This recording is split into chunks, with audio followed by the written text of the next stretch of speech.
It's obvious that everyone is very excited and anxious to see the launch of the bulk of initial dApps on Cardano. What I don't know is if everyone appreciates just how important and interesting this era of pre launch testing is for innovating the best applications of eUTxO blockchains for all of the compelling use cases available for Cardano. Ready? Let's go. Ladies and gentlemen, welcome to the era of testing. We are going to discuss the SundaeSwap taste test model, the MLabs release of the Plutonomicon, great name, the Fed meeting that's going to go down this week, and the current #1 most used smart contract on the Cardano mainnet. SundaeSwap has been a very innovative project. Don't get me wrong, we're seeing a crazy amount of innovation across all of our Cardano DeFi projects. For instance, all of the DEXs seem to have come up with their own slightly different versions of concurrent transaction execution in the eUTxO framework. It's entirely possible, Rogan, it's entirely possible that the most successful of these models could be the ones that are copied by platforms for years. And I mean, all of these different DeFi models, they could be copied by other platforms that come into existence in the future for years. All of that is being innovated right now. But if I remember correctly, it was SundaeSwap who first talked about initial stake pool offerings after the idea had been broached by someone in their community. Now we also see SundaeSwap talking about an innovative new price discovery mechanism. This is a means of decentralized initial token price setting. It's also one that might have some serious capital formation advantages for projects that might make use of this model. This is going to be an academic discussion of the generic ideas behind this model, at least my interpretation of what's possible with those ideas. It's not going to be a discussion of what's actually going to happen with SundaeSwap. So if you have questions about SundaeSwap's taste test, don't rely on this discussion. We're just talking about the model, the ideas behind this, not the way SundaeSwap is actually necessarily going to implement this. So if you have questions about SundaeSwap's taste test, just go in the SundaeSwap Discord. Pi Lanningham of SundaeSwap is in there all the time to answer all of your questions. Having said that, let's get started. To me, this taste test idea is a gleaming beacon of simplicity in the fog of DeFi complexity. So they're talking about the entity behind a project, in this case, the DAO behind SundaeSwap. They're going to take some portion of the community supply of the token, here 7% apparently. They're going to lock that into a smart contract, the smart contract being the taste test itself. Over the course of the duration of the taste test, 10 days in the case of SundaeSwap, apparently, members of the community will be able to deposit either amounts of that token or amounts of the base token in Cardano. That's usually, that's probably going to be ADA, but I think any trading pair will do. They're going to lock amounts into that contract for 10 days. And during that 10 days, there won't be any swapping in this liquidity pool. You can withdraw your tokens. And if you withdraw before the 10 days are up, you would get back your tokens. So we're going to have a ratio of deposits. People could be depositing SundaeSwap tokens. They could be depositing ADA tokens or whatever the tokens are. We're just using the tokens they're talking about here for simplicity. So during those 10 days, certain ratios are going to develop between the two tokens. And somebody who deposits on day one is going to see probably this great ratio. The very first person who deposits ADA into the smart contract is going to see the 7% of the community supply of SundaeSwap locked in there versus his or her one ADA. That's going to be great. Then the second person will deposit, then another person will deposit. And at a certain point, there will be SundaeSwap tokens being deposited and ADA being deposited, but at a certain point, that first person who deposits, they may not like the ratio of ADA to SundaeSwap tokens or whatever the project token is. And they may decide, this is getting a little too rich for my blood. I'm going to pull my ADA back out. I don't like the ratio we're at now, the price we're at now. I'm going to pull my ADA back out. And this is going to go on sort of ad infinitum during this 10 days. For the purposes of a single user, it's going to seem like an infinite amount of this going on, possibly, if enough people are participating. But this is going to go on, and it's really sort of if you believe there's value in the Adam Smith idea of the hidden hand of the market guiding price discovery, you can see how this type of a model would be an efficient means of price discovery between ADA and the project token, here, SundaeSwap token. At the end of those 10 days, you'll have had enough people putting ADA in, pulling ADA out, people putting SundaeSwap tokens in, pulling SundaeSwap tokens out. At the end of those 10 days, those tokens will be used to create the ADA SundaeSwap liquidity pool, the actual liquidity pool.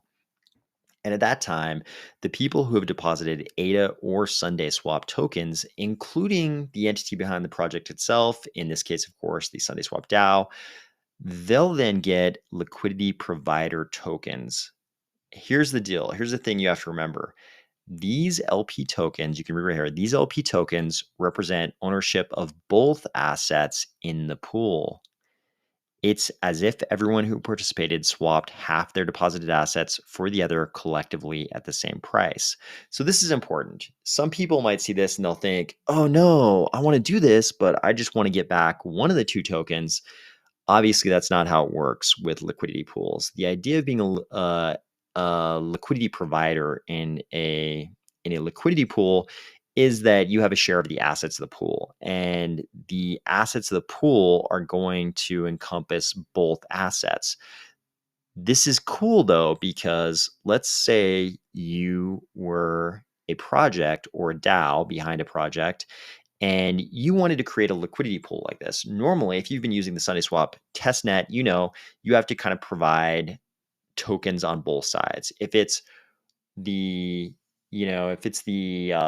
SundaeSwap and Raspberry token liquidity pool, you provide some Raspberry tokens, some SundaeSwap tokens in the ratio dictated by the current price in that liquidity pool. That's how it works. If we follow that model, the project, entity, the DAO, whatever it is, would be putting up the project token, which of course they can generate because they're running the project. They can generate that sort of at will, given the constraints of whatever kinds of hard caps or issuance schedules they laid out in their white paper or other commitments to the community. They can do that pretty easily.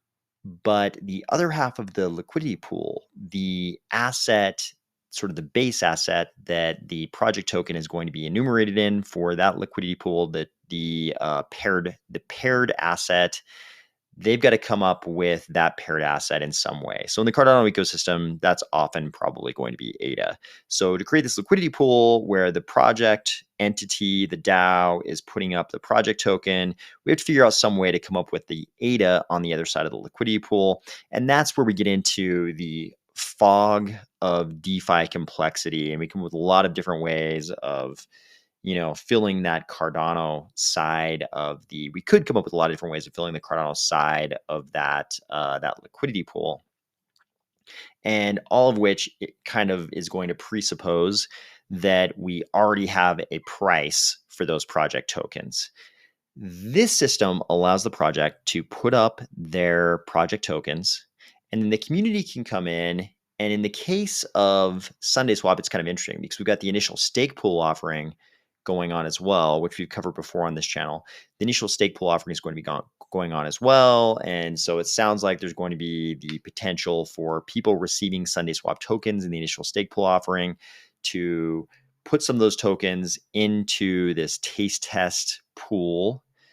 So we'll have both sides. But if that were not going on, you would just have members of the public probably putting up Cardano because they have no idea, because no one yet has the project token. So regardless of whether or not the community is funding both sides of the pool, or just the DAO is funding the project token side and the community is funding the Cardano side, we'll reach this balance. The hidden hand of the market in Adam Smith's nomenclature is going to guide the market to the correct price. We will experience price discovery.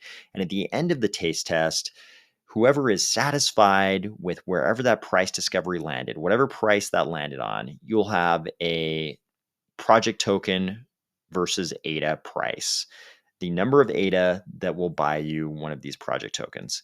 And if you're satisfied with that, you just kind of stay in under this model. You stay in there, you don't pull out your ADA. You stay in there. Those assets, whatever amount of ADA and the project token are in that taste test pool at the end of the duration of the taste test, they get converted into the liquidity for the actual liquidity pool that will facilitate swaps in that trading pair. You become a liquidity provider, you get an LP token, and it becomes more of a normal DeFi situation. This is a pretty great system for the project, though, because it's easy for them to produce tokens in their own project, right? Anybody could create their own project and mint a bunch of tokens and say, these are the utility tokens for my project. That part's pretty easy. Acquiring ADA, as anyone listening to this video knows, acquiring ADA is an economic activity that has a well-known, well-publicized price. So you can't just create ADA out of thin air. You actually have to have it or purchase it. So this is actually, even though this is sort of presented as a price discovery mechanism, it's also a capital formation mechanism, because the project entity, the DAO, they are going to become a liquidity provider after the duration of the taste test. The DAO is going to become a liquidity provider in the pool. They'll get liquidity provider tokens, and those tokens represent ownership of both the project token and of ADA. At that point, they've acquired an ownership interest in the ADA of the pool and not just of their project token. They've converted their ownership, half of their ownership of their project token, into ownership of ADA. And they did so without having to set a price beforehand and without having to do things like find a market maker to provide liquidity for a market in which they could sell their project token. These are pretty interesting decentralization benefits. The other benefits that are put forward in this article center around the market dynamics of price discovery and hopes that this will all result in mitigation of the pump and dump cycle. The idea is that pump and dumps happen because nobody knows when price discovery is going to occur. Nobody knows what the actual price will be. So people start FOMOing in. At least we can say less sophisticated investors might FOMO in because they don't know how high the price is going to go, and they just keep throwing in capital until we reach some kind of a parabolic peak. And then more savvy investors sell off somewhere close to the top, and then you have kind of a run on the bank syndrome. So the idea put forth in this article is, hey, maybe this is a safer way to execute on price discovery and will lead less to that FOMOing in and then the savvy investors selling on the top. I'm putting words in their mouth, but this is the idea that I took away from this article. So who knows if that's true or not? Who knows if that's the case? Maybe we'll still see a lot of FOMOing in during the taste test. We don't know. That's why this is innovative. We're going to do this test. This is kind of the era of tests in Cardano. And looks like we're going to get to sit on the sidelines and watch this go down and see if, in fact, it does mitigate the pump and dump cycle. Since we last talked, we've also seen MLabs announce the release of their Plutonomicon. And from the graphic here, you can tell this is very reminiscent of the Necronomicon in Army of Darkness, which is an awesome reference. As we dive into the GitHub, you can tell that this is exactly what they say it is, a developer-driven guide to Plutus programming. If we pick one of the topics at random, not actually random, we're just going to pick the first one, you can see that it's pretty straightforward. They say, one cannot store standard Haskell map on datum of a eUTxO. To implement such a map, we will need, and then they tell you exactly how to do it. with example code here. Obviously, this is a great step forward in the proliferation of Plutus. Thank you to MLabs for this. We also like to keep tabs on macro news that could affect Cardano around here. And it looks like on the 14th and 15th of this week, we're going to see the Federal Reserve hold its December 2-day meeting. And it's expected that they're going to discuss a tapering of their asset purchases, and they could also signal interest rate hikes. So, this is a pretty big development. In the past, things like this have very, very significantly impacted crypto market cycles. Earlier today, we also had a little bit of a revelation about smart contract usage. Rick McCracken posted, I have not used MuesliSwap team yet, but maybe they or Cardano fans have some user stats data. I think one of the top 5 scripts might be their DEX on mainnet. And he posted this really useful data from Cardano fans. MuesliSwap responded, yes, we are script number 1. Here is our script on Cardano scan with the total transaction count. That was followed up by this post where it was specified that the MuesliSwap smart contract had been the subject of 11,528 contract calls and was in fact the most used smart contract on the Cardano mainnet. This is pretty significant. No matter what the regulators think about DeFi, no matter what they're going to do to DeFi in 2022 or what they may not do, nobody really knows at this point. There's so much regulatory lack of clarity. No matter what ends up happening, DeFi is a super popular use case in crypto. I think part of that has to do with what DeFi, what crypto lends itself to, and what users are currently already in crypto. But it's it's not debatable. DeFi is a very, very popular use case. And currently, the number one most used smart contract on Cardano is the MuesliSwap smart contract, apparently, even despite all of the heat MuesliSwap has taken for kind of being a stealth project and coming out of nowhere and having an anonymous team, all of those things. Despite all that, their smart contract is the most used smart contract on the Cardano mainnet. This makes me ask the question, what is it going to look like when a DEX launches that hasn't been in stealth mode, that has a fully disclosed team that's been known to us for a really long time? When these other big DEXs that everybody's anxiously waiting, when those finally debut on mainnet, what are those usage numbers going to look like? I think this is a really exciting time to be in Cardano. I hope you're starting out a great week, and I will talk to you tomorrow.